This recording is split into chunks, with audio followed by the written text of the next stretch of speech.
Hi everyone, it's Karen with KarensKitchen.com, my food blog where food brings us together.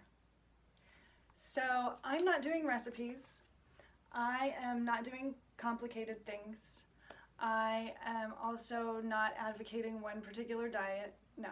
I'm keeping things really simple because I like to eat, and like most of you probably enjoy meals along with family and friends, and that brings us joy.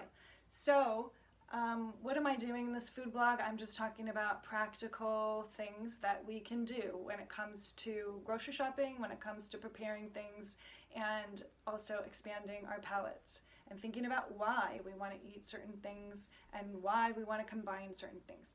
So let me just tell you about my friend Elizabeth and what I learned from her. She was 90 years old. I used to take her grocery shopping as she was my neighbor. And you know, it was a big, exciting excursion for her, and she spent a lot of time at the market. And so I thought I could simplify things for her by asking her to write out a shopping list. And I said I would do the shopping for her.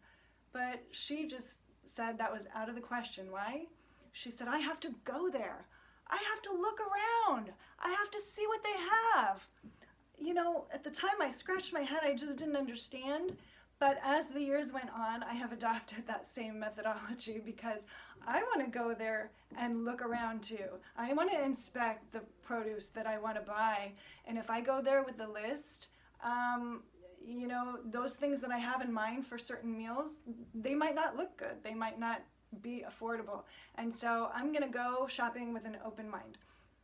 I also want to plan for what I will be able to eat, not just this week, but maybe next week and the week beyond. How can we do that if we're eating a lot of fresh produce? I enjoy seasonal produce too. Right now we're in the middle of summer.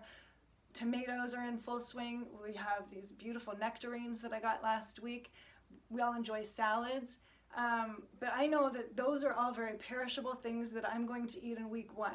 How about the next week? Well, I can still have greens, leafy greens. I can have salad. Right now I still have these dandelion greens that look wonderful. They're wonderful in salads, they're wonderful in smoothies in the morning. You know, everybody knows kale, right? Which cracks me up because in the olden days, I didn't even know you could eat this. It was just a decoration on a platter because it didn't wilt. Hello, this makes us know that it's pretty hardy, right? Look at this thick stem and these leaves give us a clue about this can last a little bit longer in our refrigerators. So have a lot to say about food and the things that we can eat in times going forward. But meanwhile, take a look at my blog, KarensKitchen.com. It's Karen with a Y because it's not about what you're eating, but why. So let's exchange some ideas. KarensKitchen.com.